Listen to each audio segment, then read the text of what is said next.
لنا في كل أسبوع يحل بساحنا عيد، به لقلوبنا فرح وللأرواح تجديد. فيوم الجمعة الميمون بين الناس مشهود، وبيت الله يجمعنا، به للذكر ترديد. فتسبيح إن الحمد لله نحمده ونستعينه ونستغفره ونعوذ بالله من شرور أنفسنا ومن سيئات أعمالنا. من يهده الله فلا مضل له ومن يضلل فلا هادي له، وأشهد أن لا إله إلا الله وحده لا شريك له، وأشهد أن محمدًا عبده ورسوله. يا أيها الذين آمنوا اتقوا الله حق تقاته ولا تموتن إلا وأنتم مسلمون. يا أيها الناس اتقوا ربكم الذي خلقكم من نفس واحدة وخلق منها زوجها وبث منهما رجالا كثيرا ونساء، واتقوا الله الذي تساءلون به والأرحام، إن الله كان عليكم رقيبا. يا أيها الذين آمنوا اتقوا الله وقولوا قولا سديدا يصلح لكم أعمالكم ويغفر لكم ذنوبكم، ومن يطع الله ورسوله فقد فاز فوزا عظيما. أما بعد، فإن أصدق الحديث كتاب الله، وأحسن الهدي هدي محمد صلى الله عليه وسلم، وشر الأمور محدثاتها، وكل محدثة بدعة، وكل بدعة ضلالة، وكل ضلالة في النار. بسم الله الرحمن الرحيم. قاف والقرآن المجيد، بل عجبوا أن جاءهم منذر منهم فقال الكافرون هذا شيء عجيب، أإذا متنا وكنا ترابا ذلك رجع بعيد، قد علمنا ما تنقص الأرض منهم وعندنا كتاب حفيظ، بل كذبوا بالحق لما جاءهم فهم في أمر مريج. أفلم ينظروا إلى السماء فوقهم كيف بنيناها وزيناها وما لها من فروج، والأرض مددناها وألقينا فيها رواسي وأنبتنا فيها من كل زوج بهيج، تبصرة وذكرى لكل عبد منيب. ونزلنا من السماء ماء مباركا فأنبتنا به جنات وحب الحصيد، والنخل باسقات لها طلع نضيد، رزقا للعباد، وأحيينا به بلدة ميتا كذلك الخروج.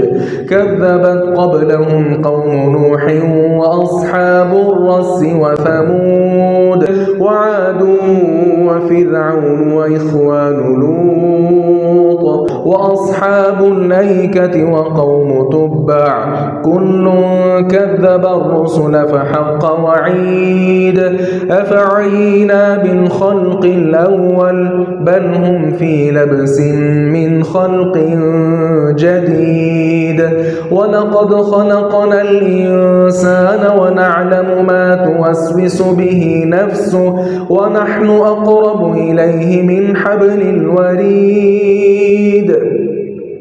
إذ يتلقى المتلقيان عن اليمين وعن الشمال قعيد ما يلفظ من قول إلا لديه رقيب عتيد وجاءت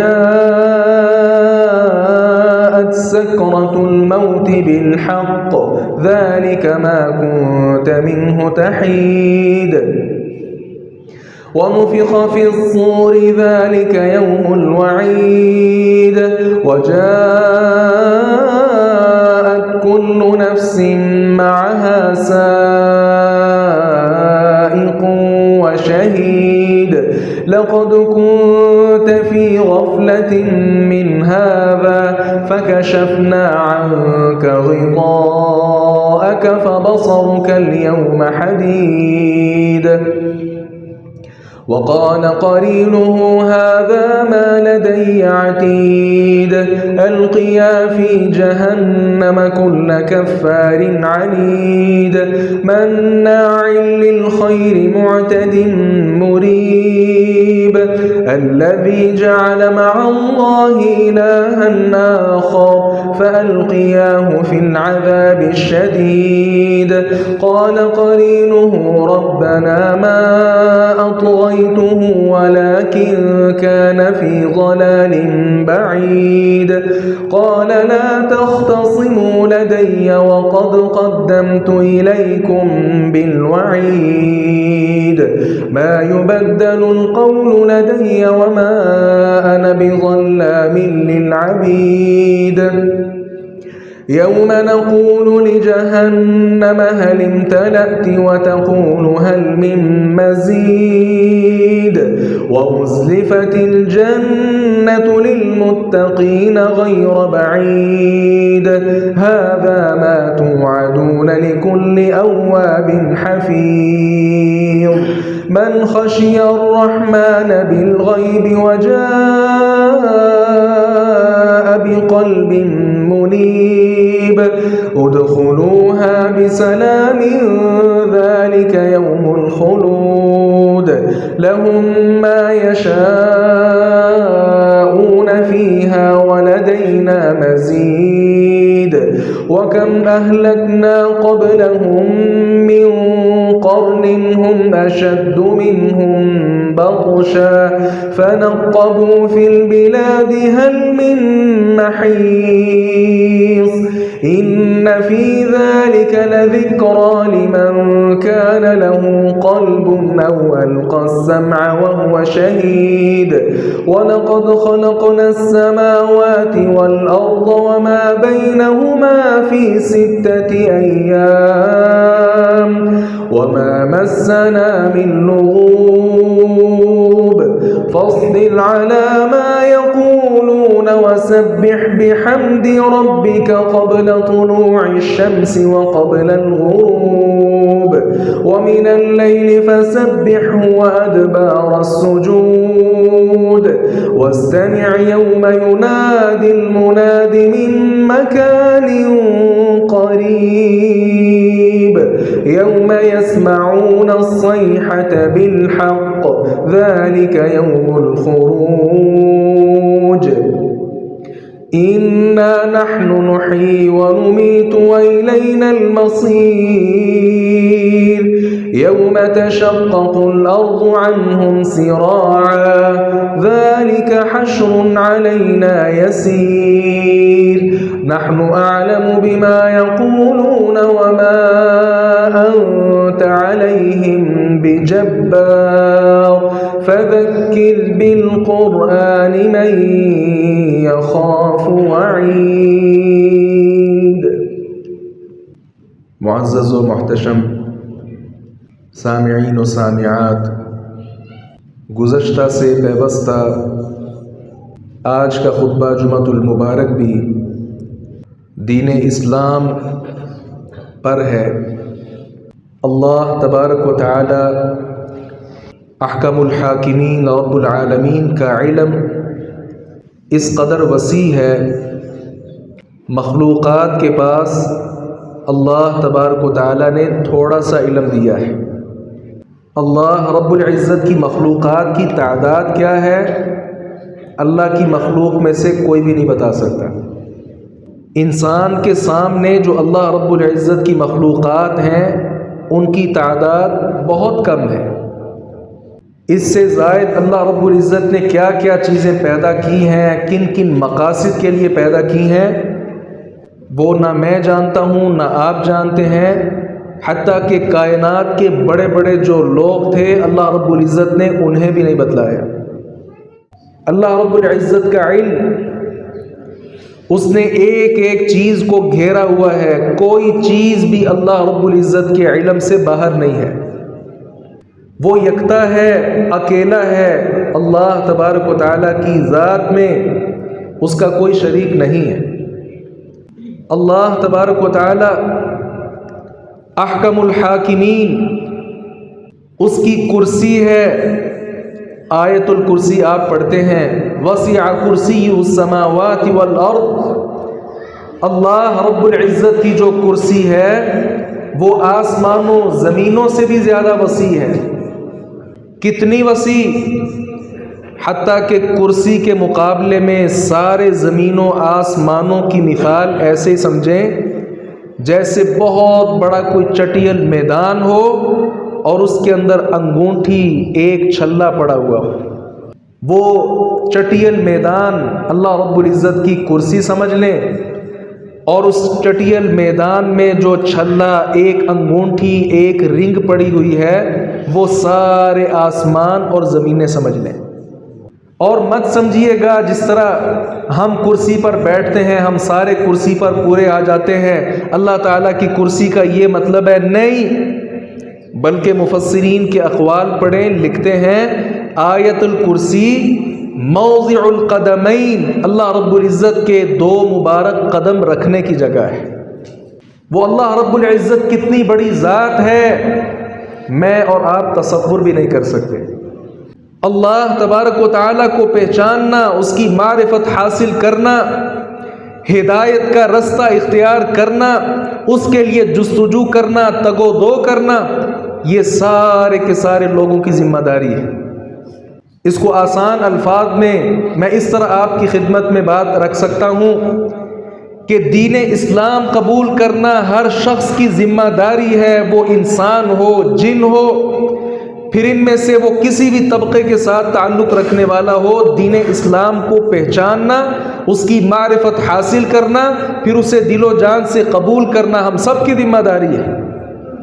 وگرنہ اللہ رب العزت نے قرآن میں برملا کہا وَمَن يَبْتَغِ غَيْرَ الْإِسْلَامِ دِينًا فَلَن يُقْبَلَ مِنْهُ، اسلام کے علاوہ کوئی بھی دین اللہ رب العزت کے سامنے پیش نہیں کیا جا سکتا، اگر کوئی کرے گا قابل قبول نہیں ہے۔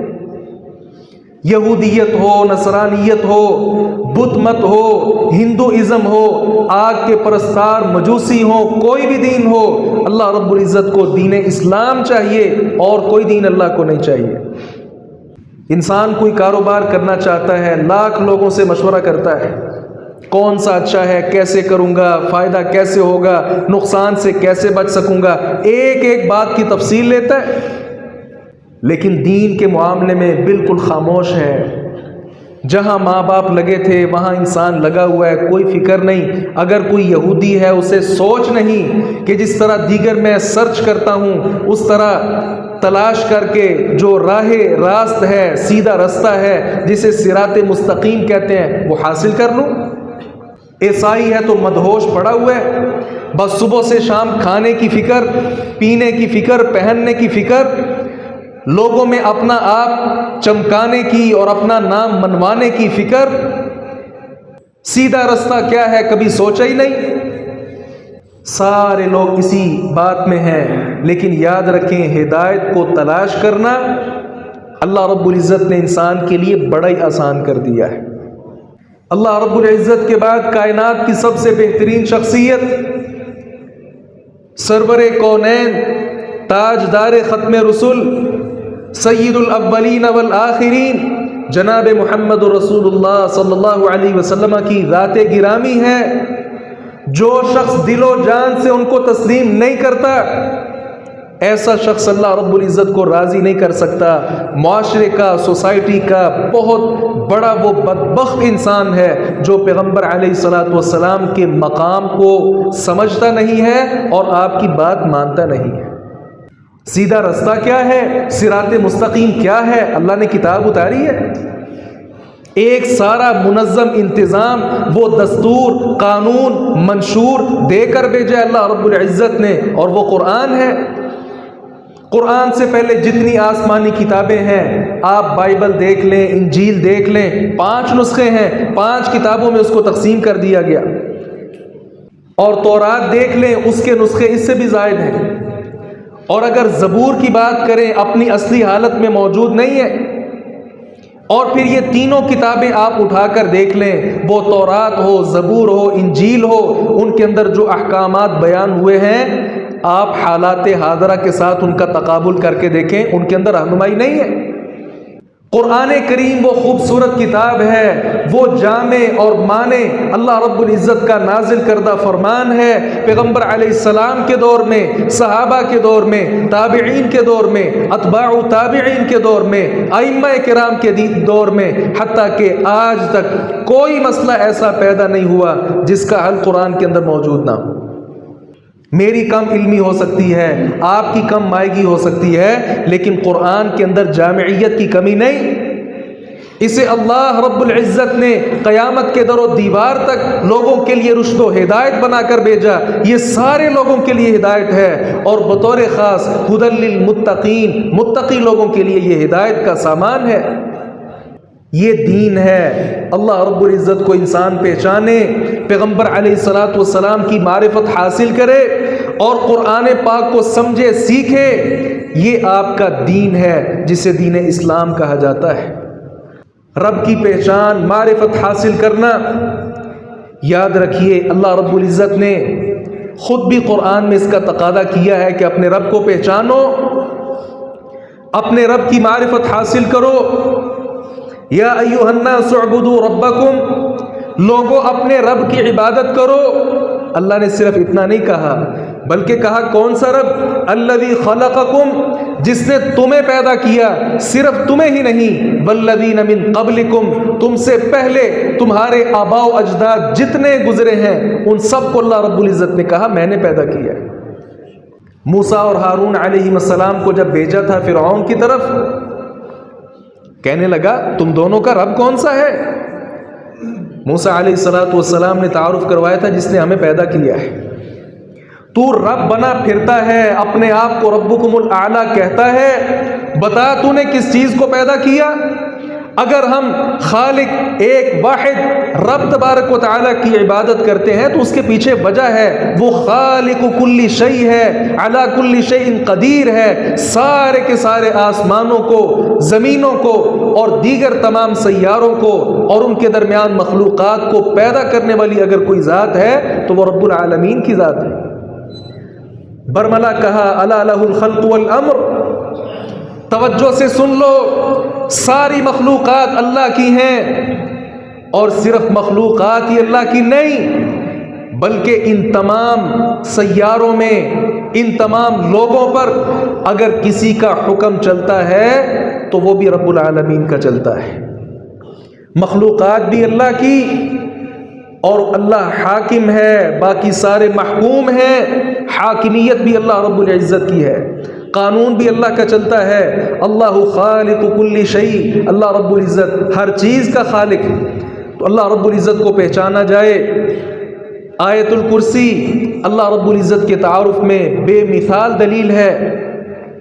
مجھے ایک واقعہ یاد آیا، جو لوگ غیر مسلم ہیں، اگر آپ چاہتے ہیں کہ آپ اسلام کی حقانیت انہیں بتلائیں تو میں کہتا ہوں سادہ لفظوں میں صرف آیت الکرسی کا ترجمہ ہی کر دیں، اللہ رب العزت کی معرفت کے لیے یہ ایک آیت ہی کافی ہے۔ میرے استاد گرامی حافظ محمد شریف صاحب حفظہ اللہ بیان فرماتے ہیں، ایک بار سندھ کے ایریے میں ہم گئے کسی کام کی غرض سے، اور وہاں کیا دیکھا، ایک گردوارہ ہے، سکھ لوگ وہاں عبادت کرتے ہیں۔ سوچا ہمیں ان کا عبادت خانہ دیکھنا چاہیے۔ ساتھ کہتے ہیں میرے ایک نوجوان تھا جو میرا اسٹوڈنٹ تھا، شاگرد تھا۔ آپ جانتے ہیں اسٹوڈنٹ وہ بچے ہوتے ہیں، بس اوقات شرارتیں بھی کرتے ہیں۔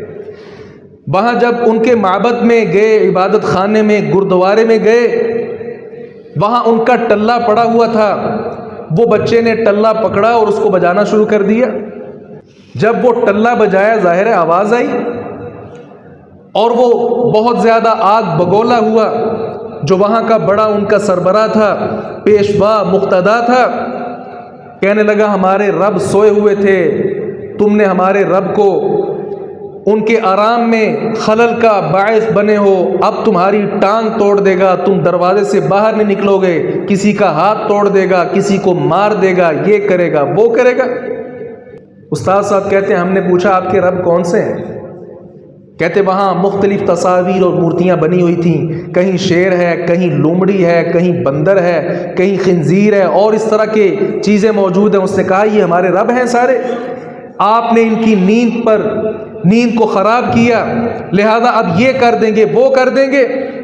کہتے ہم نے اس کو بٹھایا، کہا یہ بچہ ہے، اس نے شرارت کی، ہم آپ سے معذرت چاہتے ہیں، لیکن یہ ہمارا کچھ نہیں بگاڑ سکتے، آپ پریشان نہ ہو، آپ بیٹھیں، ہم دروازے سے صحیح سالم باہر نکلیں گے، کسی کی ٹانگ نہیں ٹوٹے گی، کسی کا ہاتھ نہیں ٹوٹے گا، بیٹھو۔ کہتے وہ مقتدا بیٹھ گیا، اس کا ساتھ جو بیٹا تھا وہ بھی بیٹھ گیا۔ کہتے ہم نے کہا آپ کے معبود تو سوئے ہوئے تھے، ہمارا رب کون ہے، ہم سے ہمارا تعارف بھی پوچھ لیں۔ کہا کروائیں اپنے رب کا تعارف۔ کہا تعارف یہ ہے، اللہ لا الہ الا هو الحی القیوم، ہمارا رب وہ ہے جس کے سوا کوئی عبادت کے لائق نہیں۔ اللہ رب العزت الحی ہے، ہمیشہ سے زندہ ہے، اسے کبھی موت نہیں آئی، اور کبھی ایسا وقت نہیں تھا کہ جب اللہ رب العزت تھا نہیں، وہ ہمیشہ سے ہے اور ہمیشہ تک ہے۔ القیوم، وہ نہ صرف یہ کہ خود قائم ہے بلکہ اوروں کو بھی قائم کرنے والا ہے، اوروں کو بھی قائم رکھنے والی وہ ذات ہے۔ لا تأخذہ سینۃ ولا نوم، تمہارے پروردگار سوئے ہوئے تھے، اگر کسی نے ٹلہ بجایا، ان کے آرام میں خلل واقع ہوا، ہمارے رب کا تعارف یہ ہے، نیند تو دور کی بات ہے، ہمارے رب کو کبھی اونگ بھی نہیں آتی۔ لہ ما فی السماوات وما فی الارض، آسمانوں زمینوں میں جو کچھ ہے وہ سارے کا سارا ہمارے رب کا ہے۔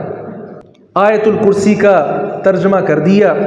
اللہ رب العزت کا تعارف آیت الکرسی میں موجود ہے، من ذا الذی یشفع عندہ الا باذنہ، اللہ رب العزت اس کے سامنے اس کی اجازت کے بغیر کوئی سفارش بھی نہیں کر سکتا۔ آیت الکرسی کا ترجمہ کر دیا اور بتلایا دیکھو ہمارا رب تو وہ ہے جسے نیند تو دور کی بات اونگ بھی نہیں آتی۔ اب تمہارے پروردگار سوئے ہوں، تمہیں کوئی حاجت ہو، ضرورت ہو، کیسے بیان کر سکو گے؟ ہمارے رب کا دربار ہر وقت کھلا ہے، کوئی دن کو آئے، شام کو آئے، رات کو آئے، دوپہر کو آئے، سپہر کو آئے، اللہ رب العزت کے سامنے اپنی التجا، اپنی فرمائش، اپنی درخواست رکھے، اردو میں، پنجابی میں، عربی میں، انگلش میں، دیگر زبانوں میں، اللہ رب العزت ایک ایک کی سنتا ہے، ایک ایک کی سن کر پھر اللہ رب العزت اپنی منشا کے مطابق قبول بھی فرماتا ہے۔ بات کر دی، اللہ کا تعارف پیش کر دیا، وہاں سے واپس آ گئے۔ وہ جو ان کا بڑا تھا جسے گرو کہا جاتا ہے، اس کا بیٹا سوچنے لگا، گھر جا کر اس کے ذہن میں مختلف سوالات آنے لگے۔ اپنے باپ سے وہ ذکر کرنے لگا کہ دیکھو ہمارے رب کی بے بسی اور مسلمانوں کے رب کی بالادستی، وہ ہر وقت بیدار ہے، ہر وقت ایک ایک چیز کو دیکھتا ہے، سنتا ہے، ہمارے پروردگار تو سو جاتے ہیں، اور ان کا ایک رب ہے، ہمارے اتنے پروردگار ہو کر سارے ایک وقت ہی سوئے ہوئے۔ وہ سوالات انگڑائی لینے لگے، اور ظاہر ہے اللہ رب العزت کی وحدانیت اس پر کسی کے پاس کیا دلیل ہو سکتی ہے؟ اس کے رد میں کوئی کیا پیش کر سکتا ہے؟ فبہت الذی کفر، وہ خاموش رہا۔ بالآخر اس شخص نے دین اسلام کو قبول کیا اور دوبارہ یہ بات حافظ صاحب تک پہنچائی کہ آپ نے آیت الکرسی اس کا ترجمہ ہمیں بتایا تھا جس بنا پر ہم نے دین اسلام کو قبول کر لیا ہے۔ یہ راہ ہدایت اللہ رب العزت نے قرآن میں بیان کی ہے۔ میری سستی ہے، آپ کی سستی ہے کہ ہم غیر مسلم لوگوں تک اللہ رب العزت کا تعارف نہیں پہنچاتے، ہم دین کا کام صحیح سے نہیں کرتے۔ میری سستی ہے، آپ کی سستی ہے، ہمیں مل کر اسے دور کرنا چاہیے اور اللہ رب العزت کی وحدانیت کے، اس کی خالقیت کے اور اس کی ربوبیت کے، الوہیت کے ہمیں ڈنکے بجانے چاہیے، لوگوں کے سامنے اس کا پرچار کرنا چاہیے۔ علی المرتضیٰ رضی اللہ عنہ سے پیغمبر علیہ السلام نے کہا تھا تم جہاد کے لیے نکلے ہو، خیبر فتح کرنے کے لیے جا رہے ہو، لیکن جا کر سب سے پہلے دعوت دین پیش کرنا، اور تیری دعوت پر اگر ایک بندہ بھی مسلمان ہو گیا، ایک بندہ بھی اللہ اللہ کہنے والا پیدا ہو گیا، دنیا کا مال و متاع اس سے کہیں بڑھ کر تیرے لیے اجر ہے۔ اس لیے عزیز بھائی اور بہن، میرے اور آپ کے کندھوں پر یہ ذمہ داری عائد ہوتی ہے کہ ہم دین اسلام کی حقانیت پہچانیں اور پھر اسے لوگوں تک بھی پہنچائیں۔ اللہ رب العزت کا ہی ہے یہ سب کچھ۔ اگر رات کی تاریکی ہے اور یہ تاریکیوں کے جالے ہیں اور روشنیوں کے حالے ہیں، یہ اللہ رب العزت کے سبب ہے۔ انسان کو کھنکھناتی مٹی سے اگر کسی نے پیدا کیا تو وہ اللہ رب العزت کی ذات ہے، جس نے قرآن پاک کتاب ہدایت اتاری ہے، اس کا نام بھی رحمان ہے۔ دانے کو پھاڑ کر وہ کونپلیں جو پیدا کرتا ہے وہ بھی اللہ رب العزت کی ذات ہے۔ سورج اور چاند، انہیں حساب کا آلہ اگر کسی نے بنایا ہے وہ بھی اللہ تبارک و تعالی ہے۔ دن اور رات کا ہیر پھیر اللہ رب العزت کی وجہ سے ہے۔ دن کو معاش کا ذریعہ، رات کو آرام کا ذریعہ اگر کسی نے بنایا وہ بھی اللہ تبارک و تعالی ہے۔ اور مختصر بات کروں تو یہ اللہ رب العزت نے کہا جنہیں تم اللہ کے سوا پکارتے ہو، یہ ایک مکھی تک پیدا نہیں کر سکتے۔ مکھی پیدا کرنا تو درکنار، اللہ رب العزت نے قرآن میں کہا یہ مکھی تمہارا کھانا اگر کچھ لے جاتی ہے، تم سب مل کر جتنی مقدار میں وہ کھانا تمہارا لے جاتی ہے اسے واپس بھی نہیں چھین سکتے۔ مچھر کا ایک پر بھی پیدا نہیں کر سکتے۔ جب یہ بے بسی ہے تو پھر لوگ اسلام کو پہچانتے کیوں نہیں؟ اور بات تھوڑی آگے بڑھاؤں، ناراض نہ ہوئیے گا، مسلمان ہو کر بھی ہم اللہ کو کیوں نہیں پہچانتے؟ اسلام قبول کر کے بھی یہ دربار، یہ درگاہیں، یہ خانقاہ، یہ سارے کیوں ہیں؟ کیا ہے؟ اللہ رب العزت کے جو اختیارات ہیں ان کو کیوں بانٹا گیا؟ بیٹا دینے والی ذات اللہ کی ہے، کسی اور سے کیوں مانگا گیا؟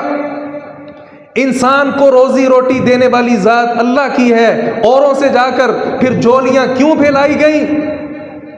یہ سارے دربار مزار کچھ نہیں کر سکتے، بے بس ہیں۔ حتیٰ کہ جو لوگ دنیا سے چلے گئے قبر کے اندر ہیں، آپ جا کر پوجا اس کی کریں، طواف کریں، جو کچھ بھی کریں، اللہ رب العزت نے کہا وہ جو اندر پڑا ہوا ہے وہ تمہاری ساری باتوں سے بھی غافل ہے، تم اس کو اپنی بات نہیں سنا سکتے۔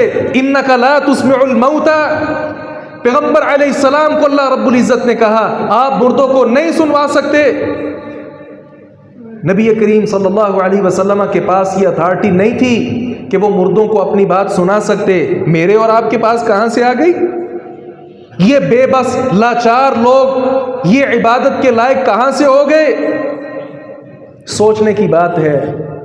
دنیاوی معاملہ ہو، ہم سیدھا رستہ کیا ہے، درست بات کیا ہے، بہت تگ و دو کر کے محنت کوشش کر کے وہاں تک پہنچ جاتے ہیں، لیکن اگر کوئی غیر مسلم ہے وہ جستجو نہیں کرتا دین اسلام کو پہچاننے کی، اور اگر کوئی مسلمان ہے اپنی آنکھیں بند کر کے بیٹھا ہوا ہے۔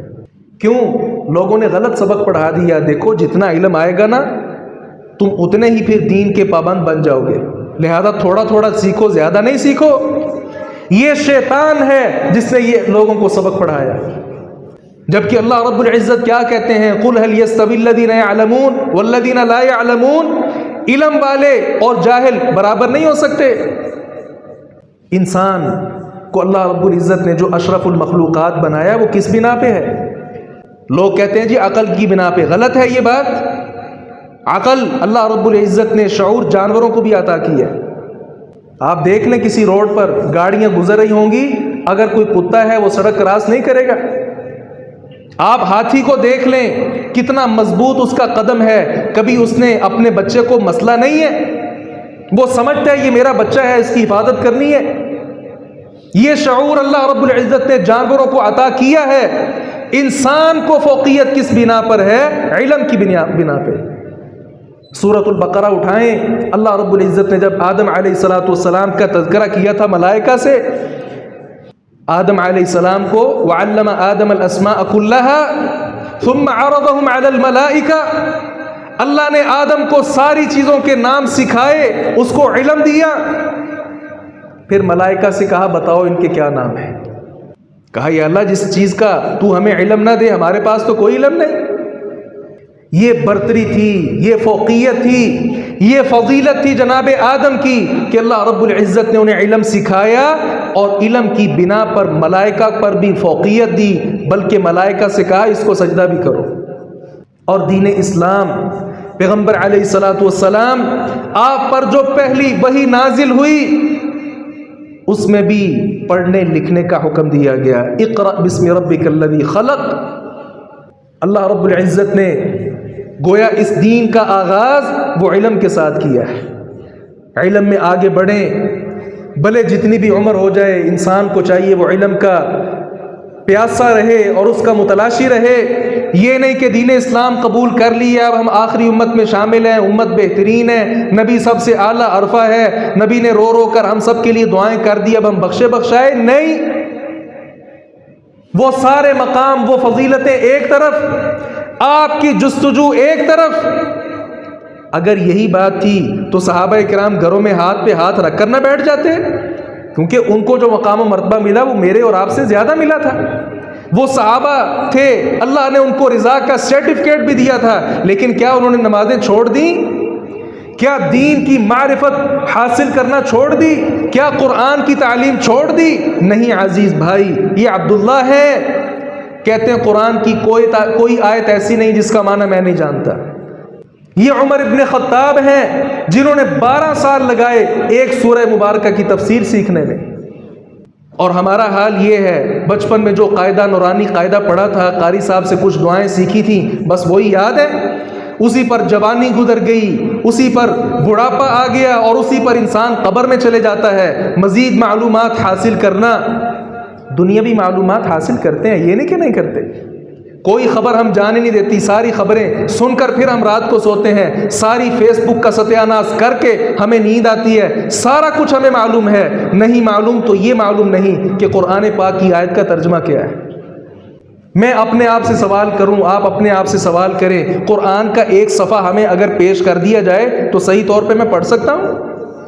اگر پڑھ سکتا ہوں تو اس کا ترجمہ سمجھ سکتا ہوں؟ اس کی تفسیر کیا میں جانتا ہوں؟ اللہ رب العزت نے یہ نہیں پوچھنا کہ آپ نے اولاد کو کیا کروایا تھا، کون سی ڈگری دلوائی تھی، کون سا کاروبار لے کر دیا تھا، لیکن اللہ نے یہ ضرور پوچھنا ہے کہ ان کو انسان بنایا تھا کہ نہیں بنایا تھا، ان کو پیغمبر علیہ السلام کا صحیح معنوں میں امتی بنایا تھا کہ نہیں بنایا تھا۔ یہ ہر والد سے سوال ہونا ہے۔ رسول مکرم صلی اللہ علیہ وسلم نے ارشاد فرمایا، کلکم راع وکلکم مسئول عن رعیتہ، تم میں سے ہر شخص ذمہ دار ہے اور اس ذمہ داری کے بارے میں اللہ رب العزت نے سوال کرنا ہے۔ مائیں بہنیں بھی تشریف فرما ہیں، پیغمبر علیہ السلام نے کہا والمرأة راعیۃ فی بیت زوجہا، عورت بھی اپنے گھر جو خامن کا گھر ہے اس کی راعیہ ہے، ذمہ دار ہے، اس سے بھی سوال ہونا ہے۔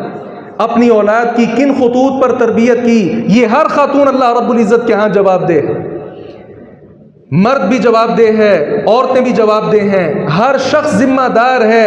اللہ رب العزت نے پیدا کر کے ہمیں بیکار نہیں چھوڑا، بلکہ میری اور آپ کی ذمہ داری ہے صحیح معنوں میں دین کو سمجھیں بھی اور اس دین کی نشر و اشاعت بھی کریں۔ اللہ رب العزت کو بے حس انسان پسند نہیں ہے۔ کتنی بڑی بے بسی ہے، بے حسی ہے کہ انسان کو نماز بھی نہیں آتی، زکوٰۃ کے مسائل کیا نہیں آتے، عمرہ کی ادائیگی کے لیے اگر جانا ہے، سارے جہان میں چرچا کیا میں نے عمرہ پہ جانا ہے، یہ ہے وہ ہے، پوچھ لیں عمرے کا طریقہ کیا پتہ ہی نہیں، احرام باندھا ہوا ہے، 7 تعویذ بھی گلے میں لٹکایا، ادھر مینا عرفات کے پھیرے لگ رہے ہیں، حج کے میدان میں وہاں موجود ہے، بیمار پڑ جاتا ہے پاکستان کال کرتا ہے فلاں دربار پہ جا کر بکرا دے دو میں ادھر بیمار ہوں۔ کیا اللہ رب العزت کو یہ عمرہ یہ حج قبول ہے؟ مال و دولت حرام کا کوئی فکر نہیں، ساری زندگی حرام پہ حرام، بس مال آنا چاہیے جیسے مرضی آئے، کوئی فکر نہیں، مال زیادہ بٹور کر پھر عمرے پر حج پر۔ اللہ رب العزت کہتے ہیں یہاں میرے سامنے بندہ آتا ہے، خانہ کعبہ کے سامنے کھڑا ہو جاتا ہے، ہاتھ پھیلا کر رو رو کر زار و قطار رو کر دعائیں کرتا ہے، لیکن اللہ رب العزت فرماتے ہیں حالت یہ ہے ملبسہ حرام مطعمہ حرام اغتذی بالحرام، اس کا پہننا حرام کا، اس کا پینا کھانا حرام کا، اور حرام کی غذا کے ساتھ وہ پلا پوسا ہٹا کٹا بن کر اب مانگ رہا ہے، انا یستجاب لہ، اس کی کیسے دعا میں قبول کر لوں؟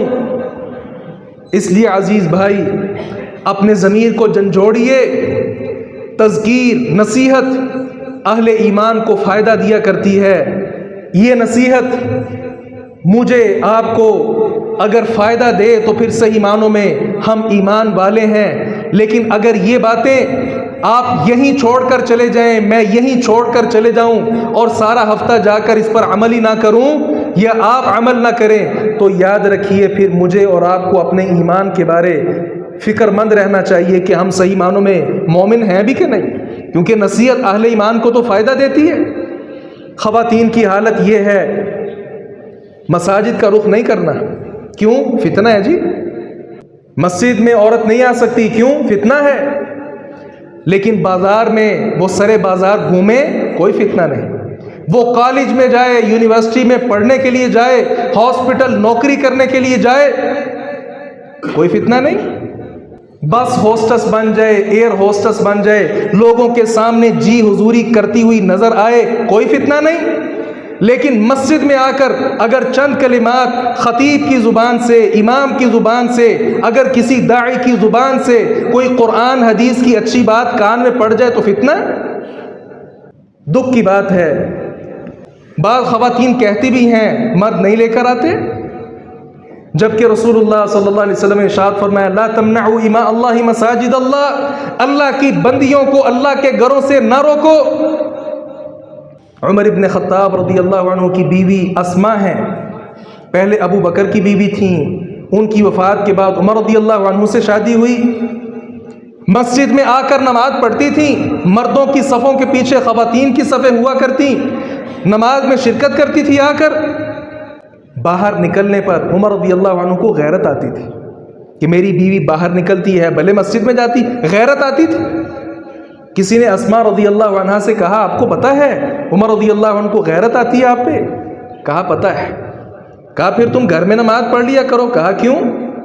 اگر اس سے غیرت آتی ہے تو روک کر دکھائے، کیوں نہیں روکتے؟ کہا اس لیے نہیں روکتے کہ پیغمبر علیہ الصلوۃ والسلام نے کہا تھا اللہ کی بندیوں کو اللہ کے گھروں سے نہ روکو۔ کہا اگر وہ نہیں روکتے تو تم کیوں روک رہے ہو؟ وہ خاتون مسجد میں آ کر نماز پڑھتی، حتیٰ کہ عمر ابن خطاب رضی اللہ عنہ کو جس دن فجر کی نماز میں شہید کیا گیا، حافظ ابن حجر رحمہ اللہ نے لکھا ہے اس وقت بھی اسماء رضی اللہ عنہا مسجد میں عمر ابن خطاب کی امامت میں نماز ادا کر رہی تھی۔ مساجد فتنہ ہے، بازار کوئی فتنہ نہیں۔ اس لیے عزیز بھائی خصوصی طور پہ خود بھی بر وقت تشریف لایا کریں اور اپنے گھر والوں کو بھی لے کر آیا کریں، ننھے منھے معصوم بچوں کو بھی لایا کریں، وہ در حقیقت آپ کا روشن مستقبل ہے، کل کے نمازی حضرات وہ ہیں۔ اگر آج آپ نے بچوں کو مساجد سے دور کر لیا تو کل پھر یہ ہماری مساجد ویران ہے۔ اللہ رب العزت سے دعا ہے باری تعالیٰ حق بات کو سمجھنے اور اس پر عمل پیرا ہونے کی توفیق عطا فرمائے۔ وآخر دعوانا الحمد للہ رب العالمین۔